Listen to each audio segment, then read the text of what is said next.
Shalom saudara sekalian, salam sejahtera. Kebenaran hari ini berjudul Karir Kekal. Dunia yang semakin fasik ini sangat kuat mencenderungkan manusia untuk lebih mudah menjadi rusak daripada menjadi baik. Terkait dengan hal ini, firman Tuhan mengatakan begini, saudara. Bangunlah, hai kamu yang tidur, dan bangkitlah dari antara orang mati, dan Kristus akan bercahaya atas kamu.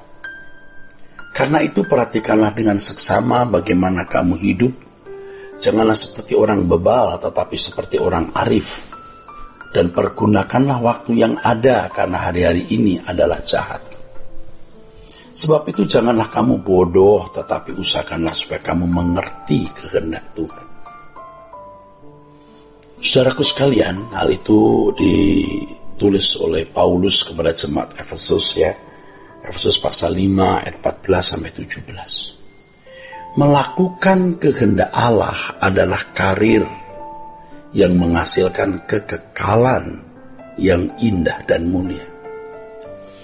Betapa tidak seimbangnya cara berpikir atau betapa bodohnya manusia yang menjadikan sesuatu sebagai segalanya, sementara sesuatu yang dijadikan segalanya tersebut bersifat temporal atau sementara atau fana. Sementara kesadaran seseorang bersifat kekal. Inilah yang disebut sebagai manusia yang tidak berakal.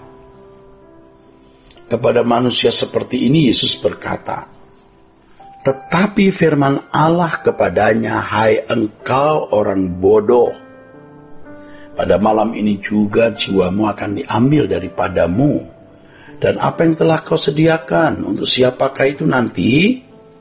Demikianlah jadinya dengan orang yang mengumpulkan harta bagi dirinya sendiri, jikalau ia tidak kaya di hadapan Allah.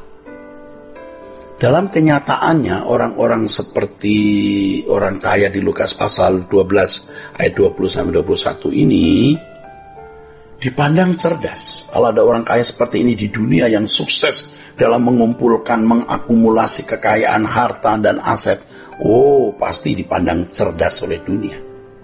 Tetapi ternyata ia dipandang bodoh. Bodoh dan kebodohan ini, kebodohan di kekekalan, saudara.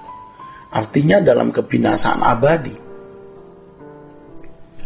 Kata bodoh dalam teks ini adalah afron, yang artinya selain foolish, senseless, silly, tapi juga berarti careless, ceroboh, tidak menyadari, ignorant, tidak menyadari, nggak ngeh. Nah, banyak orang nggak ngeh ini, menjalani hidup tanpa sadar dirinya kekal, maksudnya dia memiliki kekekalan, tetapi dia hanya mengejar kesementaraan atau kefanaan. Konteks dalam Injil Lukas pasal 12 ini adalah mengenai orang kaya yang terus-menerus mengumpulkan harta di bumi, tapi neglect, mengabaikan terhadap kekekalan.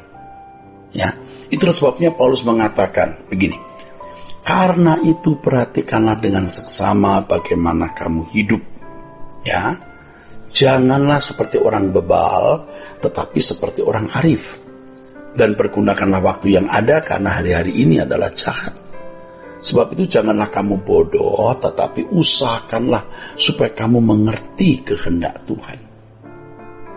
Saudara, Yesus tidak memberi peluang sedikit pun untuk kita memikirkan hal-hal yang fana.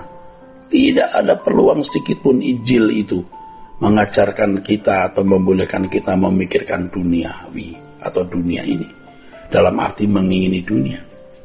Kalaupun kita berkarir, hal itu hanya sebagai jembatan atau sarana untuk mengabdi kepada Tuhan yang menjadi segalanya dalam hidup kita. Tuhan itu segalanya dalam hidup kita. Itulah sebabnya firman Tuhan mengatakan bahwa kita harus mengikat persahabatan dengan mempergunakan mamon. Mengikat persahabatan dengan Tuhan menggunakan mamon. Mamon bukanlah sahabat, tetapi sarana untuk membangun hubungan dengan Allah yang benar. Banyak orang Kristen bersikap terbalik. Mereka bersahabat dengan dunia dan menggunakan Tuhan sebagai alat untuk meraihnya. Bersahabat dengan mamon, dengan dunia, menjadikan Tuhan sarananya. Wah, ini permusuhan dengan Allah. Persahabatan dengan dunia adalah permusuhan dengan Allah. Kata persahabatan dalam teks aslinya adalah philos. Kata yang digunakan dalam Lukas pasal 16 ayat 9. Ya, philos. Oleh sebab itu kita harus berani menanggalkan segala keinginan untuk menikmati dunia ini. Ya, jangan menjadi orang seperti yang dilakukan anak-anak dunia yang tidak berjuang menjadi sempurna seperti Bapa, atau yang tidak berjuang untuk serupa dengan Yesus.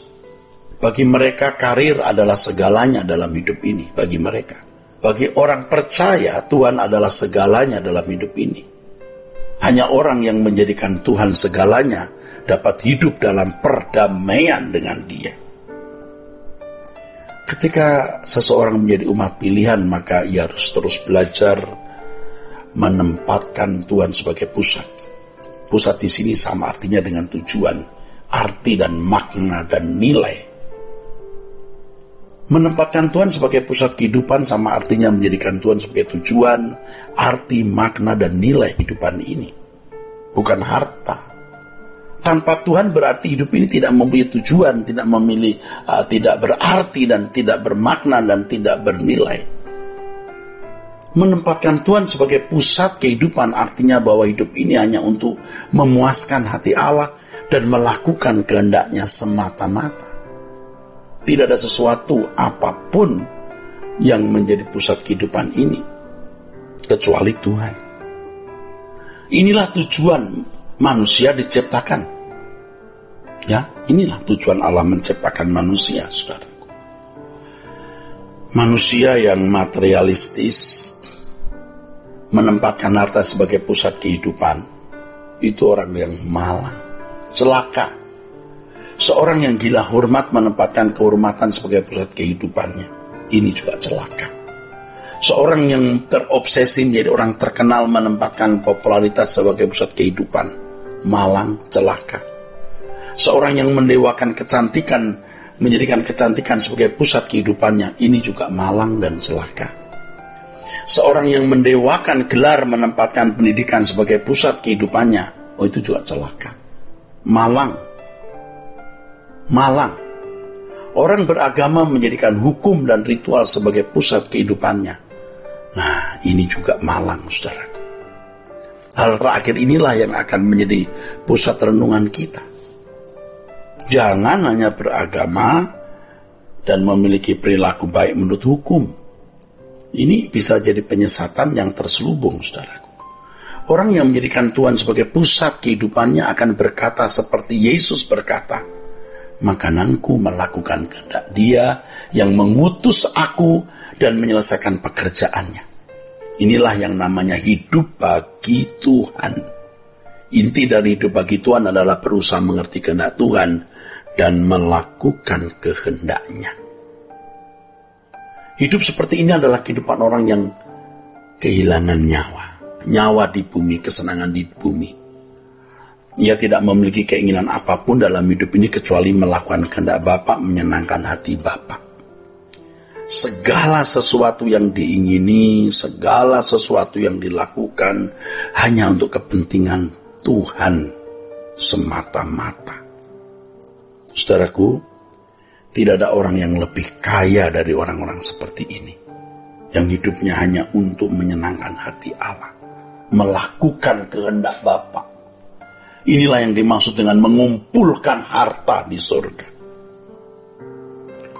Melakukan kehendak Allah adalah karir yang menghasilkan kekekalan yang indah, kekekalan yang mulia. Berbahagialah orang yang mengerti kebenaran ini dan mengenakan kebenaran ini. Saudaraku sekalian, kita beruntung kita bisa mendengar kebenaran ini, saudara. Oleh sebab itu mari kita bertobat. Amin.